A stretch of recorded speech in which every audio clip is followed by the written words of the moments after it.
मित्रों, आज हम हिंदी व्याकरण के अंतर्गत हिंदी व्याकरण का सबसे महत्वपूर्ण जो आपका प्रकरण है संधि प्रकरण, उस पर हम चर्चा करें। और संधि प्रकरण में हम सबसे पहले जो संधि शब्द है उसको ही समझ लेते हैं। संधि कि अगर हम संधि विच्छेद करते हैं तो समधन धी हो जाता है, समधन धी। ठीक है, इस मकार का यहाँ पर नकार हो जाएगा। इसका मतलब ये है क्योंकि जो धा वर्ण है इसका पंचमा अक्षर है ना, इस कारण माँ का क्या हो जाएगा ना। इस प्रकार से समधि हो जाता है आपका। इस तरीके से या अनुस्वार लगा दें या आप संधि इस तरीके से लिख दें। आशा करते हैं ये बात आपको समझ में आई होगी। अब हम बात करते हैं संधि की परिभाषा की।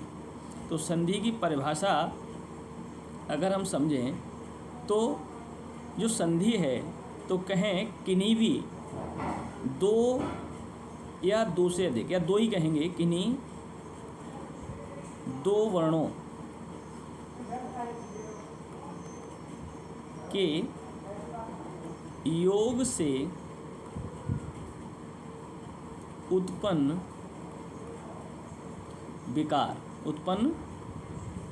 विकार संधि कहलाता है। क्या कहलाता है? संधि।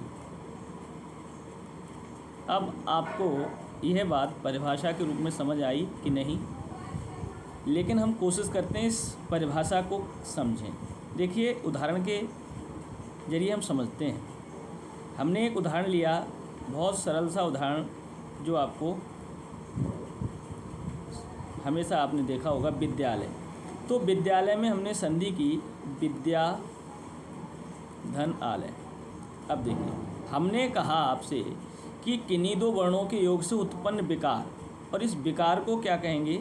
इस विकार को कहेंगे परिवर्तन। क्या कहेंगे? परिवर्तन, बदलाव। ठीक है।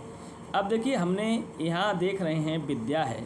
विद्या में अगर हम स्वर की बात करेंगे, द्या से अंतिम वर्ण की बात करेंगे तो इस दा में लगा है, द्या में क्या लगा है?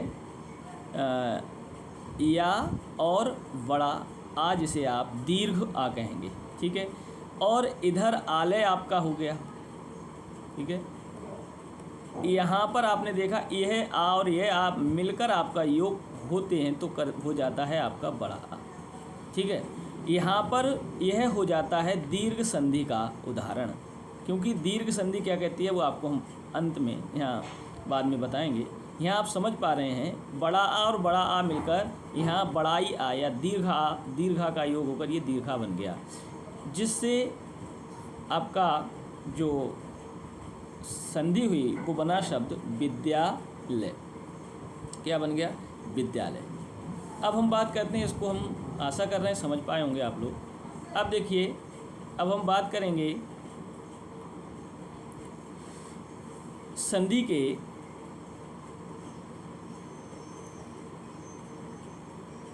एक मिनट, ये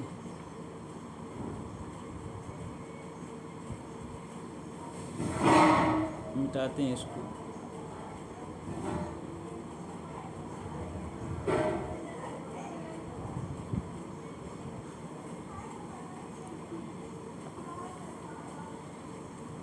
संधि के प्रकार, अगर हम संधि के प्रकार की बात करें तो संधि मुख्यतः तीन प्रकार की है। स्वर, दूसरा व्यंजन और तीसरा आपका है विसर्ग। माने स्वर संधि, व्यंजन संधि और विसर्ग संधि। अब सबके अपने अपने भेद हैं। हिंदी में हम बात करेंगे तो स्वर जो संधि है वो आपके 5 प्रकार की है। कितने? 5। 1 2 3 4 5। सबसे पहले जो स्वर संधि है वो दीर्घ स्वर संधि है। दूसरी अगर हम बात करें तो आपका दीर्घ के बाद गुण स्वर संधि है। तीसरी बात करें तो यहाँ वृद्धि स्वर संधि है। और चौथी अगर हम बात करेंगे तो ईयण स्वर संधि है, और पांचवी है अयादि स्वर संधि। आशा कर रहे हैं ये आप समझ रहे हैं। तो दीर्घ स्वर संधि के भी अपना अलग नियम है। इन सभी जो संधि हैं स्वर संधि के ये भाग, इनमें अपना अपना नियम है। दीर्घ स्वर संधि की अगर हम बात करते हैं तो एक संस्कृत में इसका सूत्र होता है अकः सवर्णे दीर्घा। अकः सवर्णे दीर्घा। गुण स्वर संधि का सूत्र होता है आद गुणः। वृद्धि स्वर संधि का सूत्र होता है वृद्धि रेच, वृद्धि रेच। और ईयण स्वर संधि का सूत्र होता है इको ईयणाचि। और इसी प्रकार अयादि स्वर संधि का सूत्र है एचो अय बा या बा। ठीक है, ये एचो या बा या बा, ये है आपका किसका सूत्र है? अयादि। तो इन सूत्रों को भी ध्यान में रखते हुए हम दीर्घ स्वर संधि, गुण स्वर संधि, वृद्धि स्वर संधि, ईयण स्वर संधि और अयाद, इन पांचों संधियों को धीरे धीरे आपको समझाएंगे। ठीक है, तो आशा करते हैं आपको ये चीज़ समझ में आ रही हो। देखते हैं अगला पेज लेते हैं। अब देखिए सबसे पहले हम जो बात करेंगे वो है आपकी दीर्घ स्वर संधि। दीर्घ स्वर संधि, देखिए दीर्घ स्वर संधि का हमने आपको भी सूत्र बताया क्या? अकः सवर्णे दीर्घा। अब आप कहेंगे ये अकः क्या है, सवर्णे क्या है और दीर्घ क्या है? देखिए एक संस्कृत में माहेश्वर सूत्र होते हैं, आपने सुने होंगे 14 माहेश्वर सूत्र होते हैं। कितने? 14। उन 14 माहेश्वर सूत्रों से प्रत्याहार बनते हैं। क्या बनते हैं?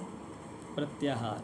और ये प्रत्याहार जो हैं, उन प्रत्याहारों में से कहें तो लगभग आपके 43 प्रत्याहार मुख्यतः माने जाते हैं। 44 भी हो जाते हैं, कहीं कहीं और भी लोग बताते हैं। तो प्रत्याहारों में अक जो प्रत्याहार है, एक अक प्रत्याहार है। इस अक प्रत्याहार के जो वर्ण आते हैं वो वर्ण होते हैं आ, ई, उ, री और लिरी। ये सभी स्वर अक प्रत्याहार के अंतर्गत आते हैं। अकः का मतलब आप समझ गए, ये अकः का मतलब है। अब बात आती है सवर्णे। अब बात किसकी आएगी? सवर्ण। सवर्णे माने सा और वर्ण माने समान वर्ण। सा माने समान, अर्थात योग की बात अक के साथ किसकी हो? अक की हो। माने अक प्रत्याहार का योग, अक प्रत्याहार का योग जब अक प्रत्याहार से हो वहाँ क्या हो जाता है? दीर्घा माने दीर्घ हो जाता है। दीर्घ माने क्या होगा? दीर्घ माने क्या होगा? दीर्घ माने बड़ा वर्ण हो जाएगा। दीर्घ माने बड़ा वर्ण हो जाएगा। जैसे ह्रस्व, ह्रस्व ह्रस्व ह्रस्व नहीं, यहाँ ह्रस्व के साथ दीर्घ भी है आपका। ह्रस्व के साथ दीर्घ है, यहाँ पे भी ह्रस्व के साथ दीर्घ है, यहाँ पे भी दीर्घ है, यहाँ पे री आपका संस्कृत में री दीर्घ है, लेकिन हिंदी में री दीर्घ नहीं माना जाता। लिरी हिंदी में तो स्वर है ही नहीं, संस्कृत में लिरी स्वर माना जाता है और ये ह्रस्व होता है। अब बात मैं करता हूँ अक प्रत्याहार का। अक प्रत्याहार से किस प्रकार से आपका दीर्घ होगा, उसके लिए देखते हैं अगला पेज। हम देखिए, हमने कहा अक और अक, ये थोड़ा विस्तृत है, आपको एक बार समझ में आने के बाद आसानी से संधियाँ आपकी क्लियर हो जाएंगी। ठीक है, अब देखिए अक प्रत्याहार हम बात करेंगे तो वर्ण है आपके आ, ई, उ, ली और लिरी। इधर आपका दीर्घ, ह्रस्व और दीर्घ दोनों हो जाएगा। ठीक है, अक का मतलब ह्रस्व और दीर्घ दोनों हैं। ये उ है और ये री और लिरी ऐसे मान लीजिए। ठीक है, इधर भी आपका दोनों होंगे आ या आ, ई या ई, ऊ या ऊ, री और लिरी। अब देखिए यहाँ हमने एक उदाहरण लिया, सरल सा,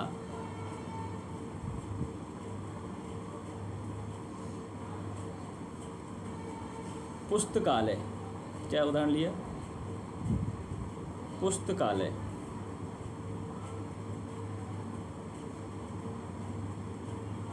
ठीक है, पुस्तकालय लिया। और पुस्तकालय की अगर हम संधि विच्छेद करें तो क्या होगी? पुस्तक धन आलय। पुस्तक धन आलय। ठीक है। अब देखिए अगर हम इस का को देखें तो इसमें वर्ण जो स्वर लगा है वो है ह्रस्व आ। क्या लगा है? ह्रस्व आ। अगर हम ह्रस्व आ को निकाल लेंगे तो पुस्तक कैसे लिखा जाएगा? हलंत सहित का आएगा। और इधर से हमने क्या निकाल लिया? आलय का आ। अब आप देख रहे हैं इधर ह्रस्व आ का योग है और इधर दीर्घ आ का योग है। तो क्या कहा? जब अक है ना, अक और ये अक, इन दोनों अक में कोई भी दो वर्णों का योग हो, ह्रस्व या ह्रस्व का, ह्रस्व या दीर्घ का, दीर्घ या ह्रस्व का, दीर्घ या दीर्घ का, होना क्या है? अका सवर्ण दीर्घा, माने दीर्घ हो जाएगा, है ना। आपका पहले पद का अंतिम जो स्वर या वर्ण है वो चाहे ह्रस्व हो, दीर्घ हो, है ना, योग भी दीर्घ या ह्रस्व से हो, होना दीर्घ है। तो ह्रस्व और दीर्घ का योग होकर आपका हमने बताया दीर्घ हो जाएगा। अब ये जो दीर्घ है कहाँ लगेगा? इस का पे लग जाएगा। तो ये क्या हो जाएगा? देख के रहे हैं, पुस्तका, पुस्तका माने यह आ लग गया और ये लय आपका इस तरीके से यहाँ जुड़ जाएगा। तो ये हो जाएगा पुस्तकालय। आशा करते हैं यह अका सवर्ण दीर्घ आपको समझ में आएगा। इसी प्रकार उदाहरण आपका हम लेंगे किसका? एक कोई और अन्य उदाहरण उसमें हम लेते हैं, जैसे हमने एक ले लिया शब्द कपीस, कपीस शब्द ले लिया। अब इसमें संधि विच्छेद करेंगे तो ये हो जाएगा कपि धन ईश, कपि धन ईश। समझ में आ रहा है? कपि धन ईश। और इस कपि धन ईश में आप देख पा रहे हैं कि पा में जो स्वर लगा है इसको हम निकालें तो ये ई लगा है। कौन सा? ह्रस्व ई या छोटा ई। और इधर क्या लगा है? बड़ी ई। और ये हम शा का योग करेंगे। अब देखिए ये ह्रस्व ई है, ये दीर्घ ई है, होना क्या है? योग ऊपर बड़ी ई होगा। बड़ी कहाँ जाएगा? अब पा पे। तो क्या हो जाएगा? कपि हो जाएगा। शेष क्या बचा आपका? शा। तो जाएगा कपीश या कपीशा। समझ में आ रहा है? तो इस प्रकार से ये आपके दीर्घ संधि में अका सवर्ण दीर्घ सूत्र को हम समझ रहे हैं। ठीक है। अब हम देखेंगे अगली जो संधि है गुण संधि। उससे पहले हम बहुत से महत्वपूर्ण उदाहरणों पर चर्चा करेंगे।